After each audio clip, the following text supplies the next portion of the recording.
different kinds and felicity.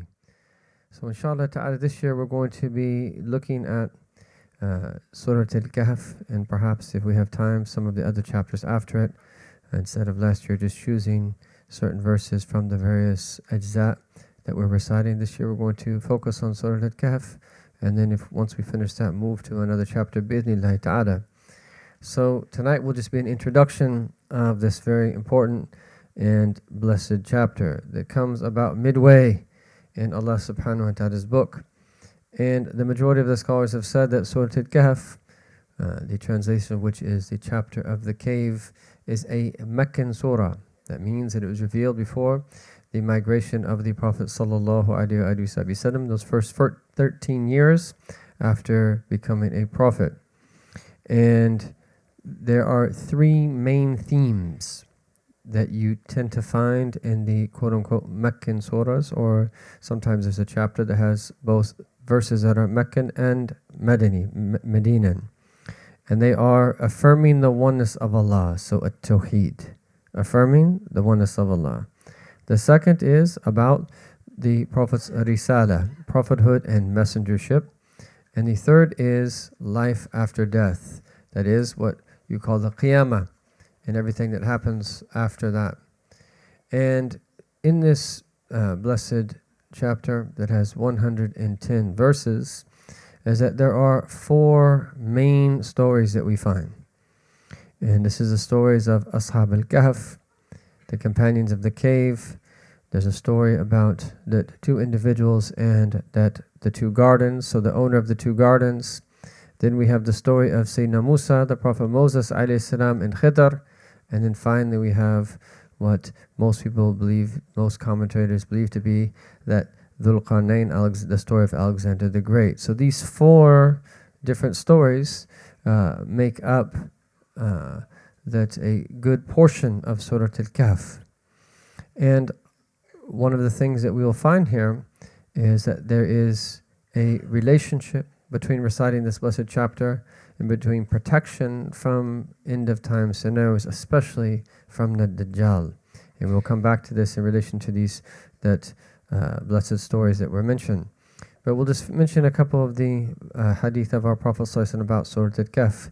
And the Prophet said these words so that you and I can be regular reciters of it.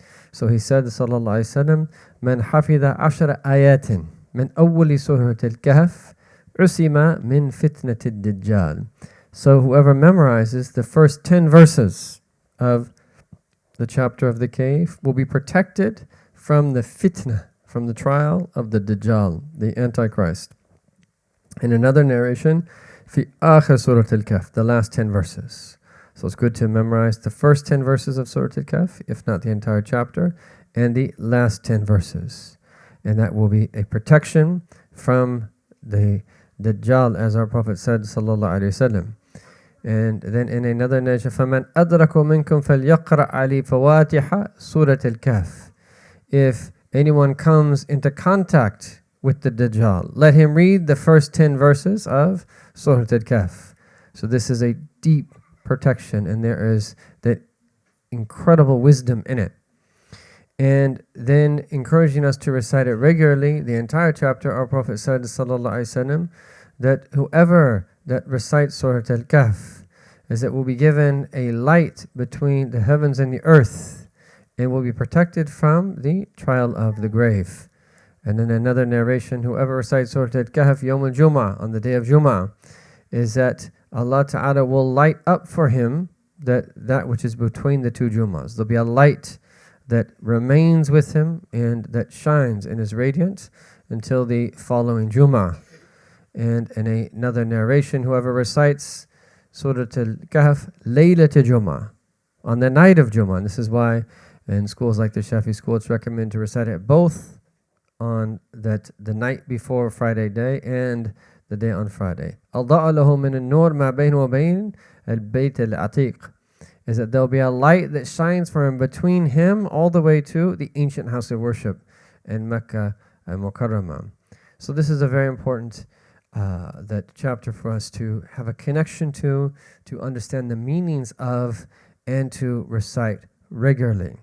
And so then if we would start talking about what could be the connection between Surah Al-Kahf and between the Dajjal, the Antichrist, who comes towards the end of time. And this is one of the 10 major signs of the end of time. There's minor signs and major signs.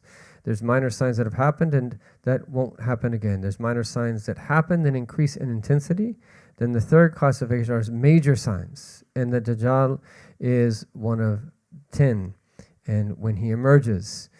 And so one of the things that we learn, if we go back to these 4 main stories, is that they are that touching upon the 4 main ways people will be tried in the end of time when the Dajjal emerges. And this is in relation to their deen, their religion, as we see in the story of the sleepers of the cave, the Ashab Al-Kahf. And this is in relation to mal, wealth, as we see in relation to the story of the owner of the 2 gardens. And this is in relation to ilm, knowledge, as we see in the story of the Prophet Musa alayhi salam, and that who was believed to be Khidr. And then finally, this is in relation to the 4th story is in relation to mulk, dominion, and power, as we see in the story of Dhul Qarnayn. And so that there is we'll go into the details of these stories, and inshallah ta'ala, hopefully, that relate and speak about how we can learn from these stories, and that there'll be a protection for us, that in the time in which we live, and if Allah ta'ala extends our lives such that we end up living in the time of the Dajjal. But essentially, it gets back to our faith, our wealth, and it gets back to knowledge, and then understanding that worldly possessions and power. Now, the last thing that we will take tonight is what is known as the sabab al-nuzul, which you can call the occasion or cause of revelation. Why that was this, what was the reason and the means behind the revelation of this blessed chapter. And that the scholars mention here is that there are some of the Quraysh sent 2 men, An-Nadr ibn al-Harith as well as Uqba ibn Abi Mu'ayt. They came to Medina Munawwara, and the Quraysh told them to ask the rabbis, because we knew that we all know that there were Jews in Medina, and about the Prophet Muhammad sallallahu alaihi wasallam, his characteristics, and that inform them about what it is that he was teaching, to get information about the Prophet sallallahu alaihi wasallam. And so that the rabbis then that told them to go back to the Prophet ﷺ and ask the Prophet ﷺ 3 questions. And if he answered these questions, this was a sign that he was a prophet.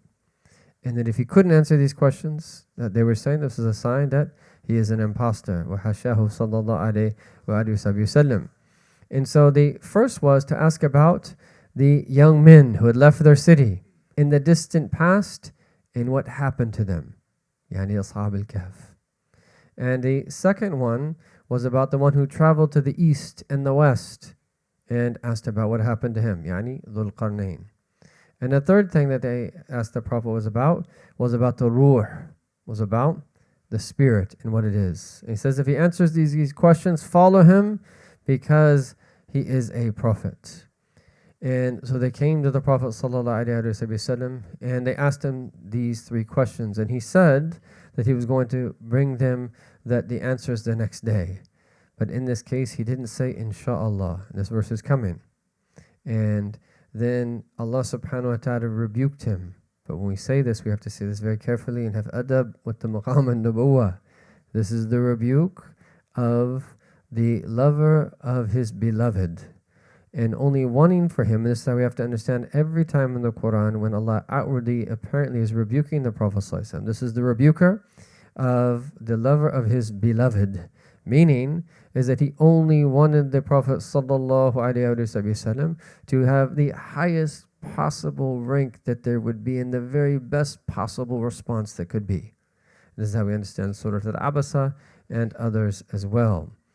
And then 15 days passed, and one narration indicates 3 days, and then that this chapter was revealed to our Prophet sallallahu alaihi wasallam, and then we have these blessed meanings here with us. So inshallah ta'ala we will be going through them bi'idhnillahi ta'ala, and that hopefully that learning and benefiting from those meanings that other scholars point to, and this is what is mentioned in the translation that we're reading from the clear Quran, is that there's a hadith of our Prophet ﷺ that says, no one's feet will move on Judgment Day until they're asked about four things.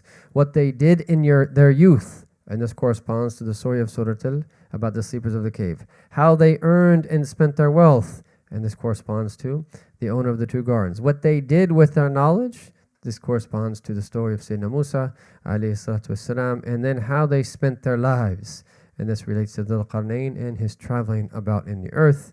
So inshallah ta'ala, may Allah ta'ala open up these meanings for us, Ya Rahman Rahim, and that inshallah as we recite Revelation and hear it recited, and our teachers used to say this, even if we don't understand the Arabic, and even those of us and even those of the past who are extremely adept and very knowledgeable in Arabic, is that we should not be blind to what it is that we know. But the point here is, even if we don't know Arabic, is that if we open up our heart and have ta'aleem, exaltation for what is being recited to us, our teachers have said, is that Allah Ta'ala open up meanings to our heart that are even greater for those that actually know the Arabic language very well. And this is what we want, and that to internalize these meanings, and that to forever change from having heard the words of Allah subhanahu wa ta'ala. May Allah ta'ala give us tawfiq and bless us in this month. Ya Arhamar Rahmeen, open up the doors of His mercy for us, and give us tawfiq in all of our affairs. Wa sallallahu ala sayyidina Muhammadin wa ala alihi wa sahbihi wa sallam. Walhamdulillahi rabbil alameen.